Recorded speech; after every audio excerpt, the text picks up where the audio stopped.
because I don't know, man, they were a little high. All right, let's see if we can get one or two people here today to keep me company. Looking for people to keep me company, people. Hello, people. Keeping guys company. Chapter 2. Here it goes. I'll start in a minute. Ain't no TikTok happening.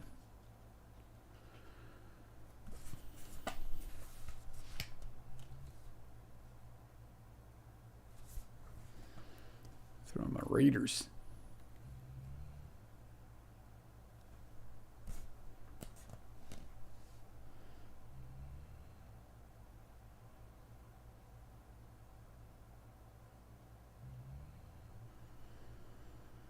All right, let me go to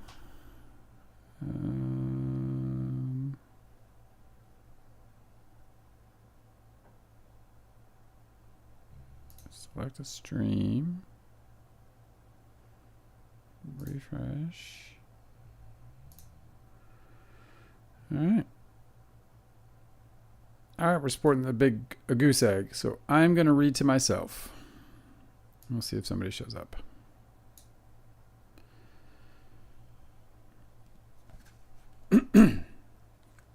To absolutely no one, I read the following. Too Real, a Hollywood Memoir, Chapter 2. On my first Friday night in L.A., Jeremy and the girls picked me up to go to a house party in the Valley. Marissa was in the front passenger seat of the 4Runner, so I jumped in the back seat next to Meadow. Yo, can we stop and grab some beer? I said as Jeremy pulled away from the curb. Jeremy found my eyes in the rearview mirror. We could, but we don't need to. There'll be plenty to drink at Jay's house. Really? I don't think I've ever gone to a party empty-handed before. Well, I'm going to start over. Because I need to mute this. That is distracting as fuck. All right, one more time. I'm restarting. I don't know how I can have a chat rate of 1 with nobody here, but welcome, Ghost Chatter. Once again, Chapter 2. I apologize. On my first Friday night in L.A., Jeremy and the girls picked me up to go to a house party in the Valley. Marissa was in the front passenger seat of the 4Runner, so I jumped in the back seat next to Meadow.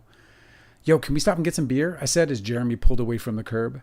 Jeremy found my eyes in the rearview mirror. We could, but we don't need to. There'll be plenty to drink at Jay's house. Really? I don't think I've ever gone to a party empty-handed before. It's totally fine, said Meadow. He'll have a keg and a fridge full of beer. Would it be bad to bring some anyway? You're struggling with this, huh? Said Meadow. I am, yeah. What's that about? Where I'm from, if you drink beer that isn't yours, you get hockey punched in the face. Meadow threw her head back and laughed. Hockey punched? What the hell is that? It's when you pull the back off of someone's shirt. You pull the back of someone's shirt over their head, which kind of chicken wings their arms so they can't hit back or defend, and you just start fucking punching them as fast as you can. Marissa laughed. Wait a minute, I don't understand. I thought Canadians were nice people. We're a very nice people, Marissa. Punching people in the face is not very nice, Dale. Neither is drinking someone else's beer. You're being ridiculous, but if you insist, we can make a stop. Jeremy laughed, but I got the feeling I was testing his nerves. We stopped at a 7-Eleven.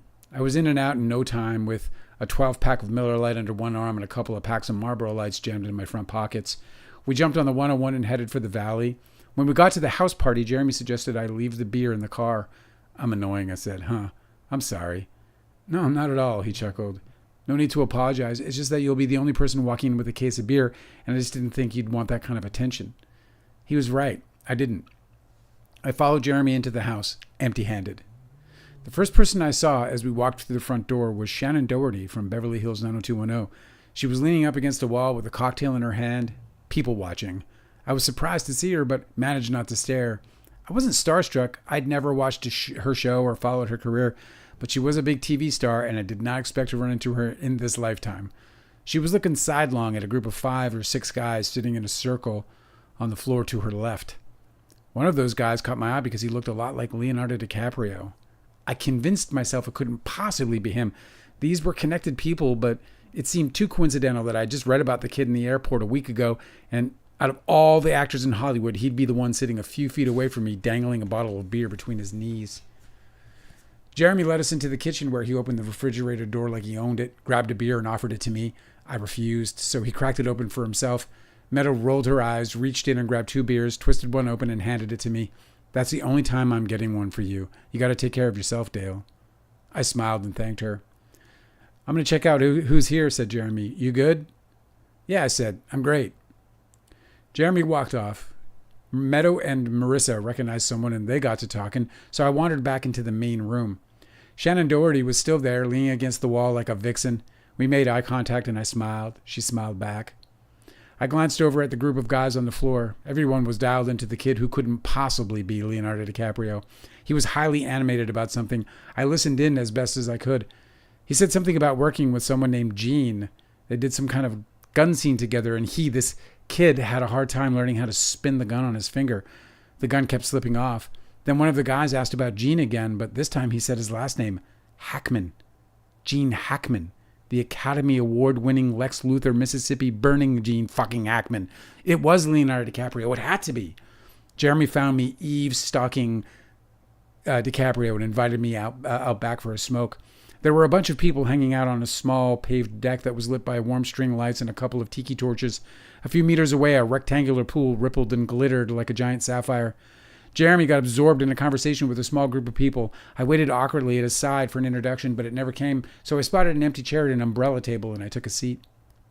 Hey, bro, how you doing? Said a shaggy-looking guy with a neglected goatee and long, unkempt hair hanging over his bloodshot eyes. My first thought was, what's up, Jojo the dog-faced boy? He smiled at me through wire-thin lips and said, I'm Tobey Maguire. What's your name? I'm Dale. Dale Wheatley, how are you? I'm doing all right, thanks. His head kept nodding, but he stopped talking as he looked me over.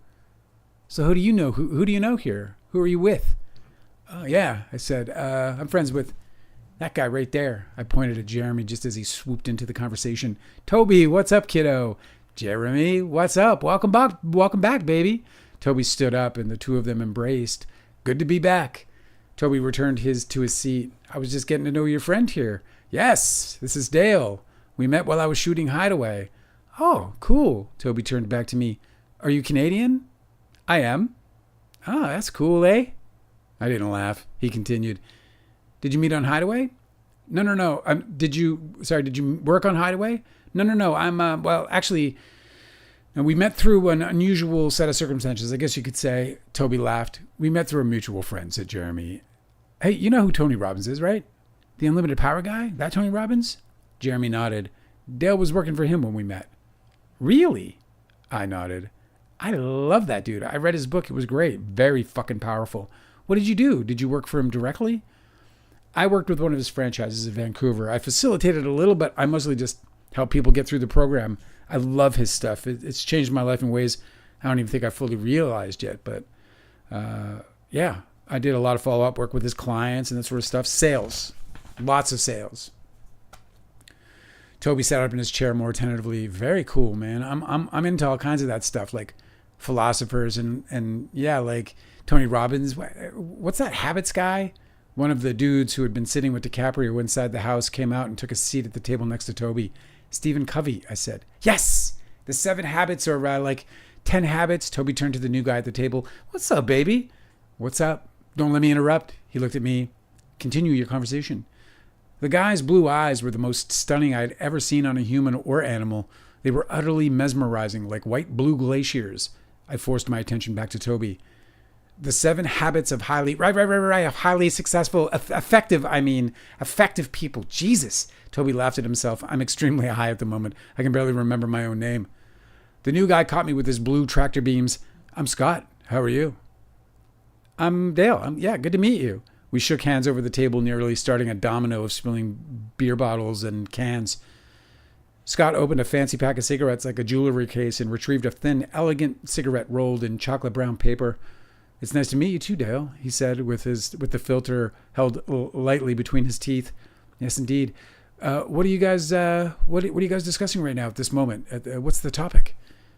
Dale works or worked, I guess. I don't know what your status is. Worked, I said. Yeah, whatever. So he worked for Tony Robbins. Do you know who that is? Yeah, the guy with the big teeth, said Scott. We all laughed. Are you from San Diego? Isn't that where he's from? No. I worked in the Vancouver office, in their Vancouver office. Scott grinned. You're Canadian. I am. I'll spare you the A jokes. Thanks on behalf of all Canadians.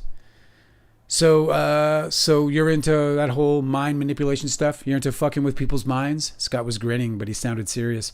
Toby jumped to my defense. No, bro, it's not like that at all. Tony Robbins is totally cool. Scott shrugged. If you say so. He flashed an enigmatic grin, then took a long draw off his dark cigarette. He inhaled half the smoke, letting the rest twist and tease off his lips like a charmed snake.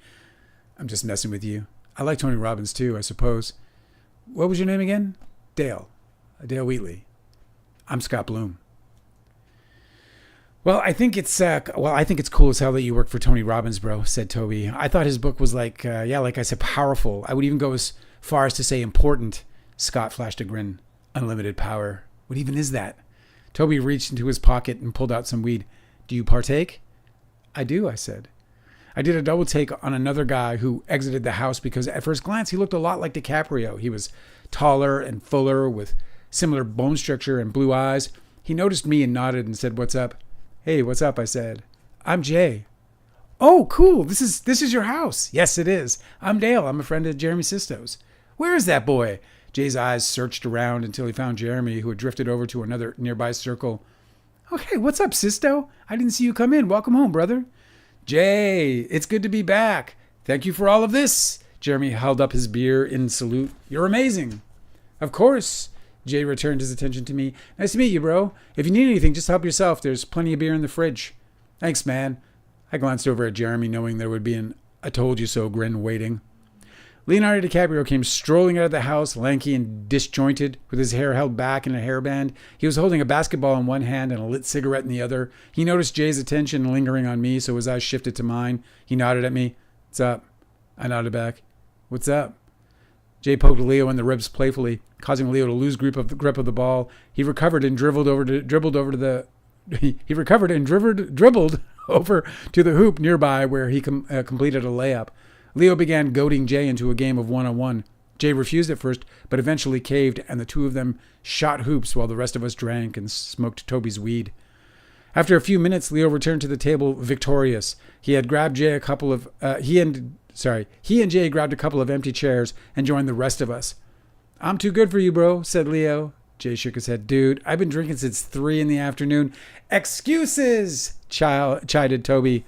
"Oh, really? Let's see you play, Toby."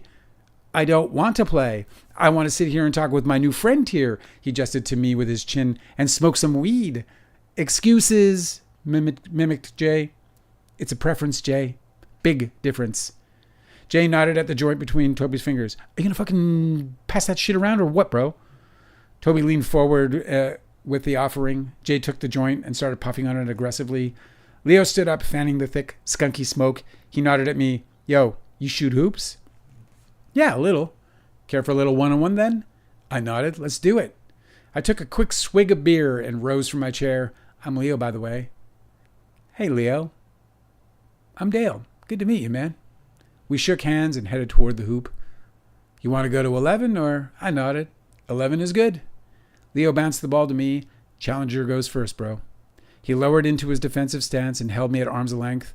I made my first move to the hoop for a clunky, unsuccessful layup. Leo hit his first shot, and the next 2 or 3 after that, all of them unanswered. He never relinquished the lead. When the score reached 9-3, he asked if I wanted to concede. I scoffed. "I'm not going to give up, dude." He chuckled. "Sue yourself." He made another quick move for the basket, but I intercepted the crossover and dribbled the ball back to the line. "Nice play." 3-9, he stressed the 9. I faked him out and laid in a quick basket that surprised us both. I hit a couple of more shots, but it wasn't enough. Leo beat me easily. "Good game, bro." I chuckled. "You fucking destroyed me, dude." I spent the rest of the night on cloud 9. It was hard to believe that I had just arrived in LA and I was already balling with an Oscar nominee and getting to know a bunch of incredibly interesting people in the business. I overcame my issue with drinking the host's beer and even graduated into grabbing rounds for others. I returned from the kitchen and handed Leo and Jay each a beer as they continued an intense conversation. "It's the same thing, bro," said Jay. "You basically stole my career." Leo shook his head. "That's such bullshit." "Maybe not stole it, but you changed it. You altered its direction for the worst." I did the same thing as you, bro. I went to auditions. I went to my callbacks, just like you did. The only difference is I booked the jobs and you didn't. Oh, Toby nearly fell off his seat, bro. He just bitch slapped you so hard, bro. Jay ignored Toby and pressed Leo further. I would have killed that fucking role and you know it. Yeah, you probably would have, said Leo sweetly. But you didn't. I did. You know what I'm saying, though. Toby sneered at Jay. Are you talking about Gilbert Grape? Jay squinted and nodded. Yeah. Toby shook his head dismissively. No way, bro. Did you even get a call back? Yes, but I didn't go and do it because they fell in love with this fucker. And that was it. Scott sniggered. You didn't even test? Because Leo fucking scooped it up. That's what I'm saying right now. The audacity to make this argument. Scott's response was slathered in disgust. You didn't even test, for God's sakes. You don't even know if you'd have gotten it in the end. Do you even hear yourself right now? Dude, Gail Levin called my manager and told her that they were waiting on Leo, and if he passed, the role was mine. All I'm saying is, had it gone my way, I would be right where he is right now. Scott sneered. You can't see. That's ridiculous. I'm pretty sure I just did. You're entirely different people, man. Scott pointed at Leo with his thumb. What happened for him isn't just going to happen for you because you got the role instead of him. Do you think you would have booked Basketball Diaries too? Okay, whatever you say, Bloom. No, answer the question. I'm not saying that. Scott sipped his beer triumphantly. Okay then, that's all I'm saying. When this conversation ended, another one just entered. When this conversation ended, another one just as entertaining began, and it went like that until the wee hours of the morning. When the party ran out of beer, I became the unlikely hero with a 12-pack of warm Miller Lights in the car, and I got high fives from my new friends, Jay, Scott, Toby, and Leo. Oh, there it is. What's up, Dr. Susan? I had a guest for chapter 2. Thank you for coming. Did you see that I got suspended on TikTok yesterday? They said that I had hate speech. Of course, I didn't. I was just doing an episode on the Karen retrial, and they banned us. So I guess, I don't know, a week or two before we can actually go live on TikTok again. I'm not even sure I'm going to bother, just because, they just keep doing this. But anyway, I'm so glad you joined us, or joined me, for chapter 2. I'm going to come back here and read chapter 3 tomorrow. And I might just read the whole book. I'm not exactly sure what I'm doing. But, yeah, isn't that suck? And then I appealed and they held it up. Literally, we were talking about the Karen retrial. There's like zero hate speech going on whatsoever. But they held it up. So TikTok is just tough. They just, I don't know. Maybe it's ownership. I don't know why you can't just talk normally and the algorithm just deal with it. But it is what it is. So. But listen, don't text while you're driving. Obviously, that's very dangerous. Thank you for listening. I'm gonna jump off now, but I am coming back at 7 with Angela. Thank you for coming. I'm so glad that I had somebody to read to. I'm kind of putting myself to the test with this. I'm just trying to see if I can actually read this into an audiobook, and this is kind of my rehearsal. So thank you for coming to my rehearsal, and yeah, I'll see you at 7 o'clock, hopefully. If not, we'll see you soon, okay? Thank you, Dr. Susan. We'll see you soon.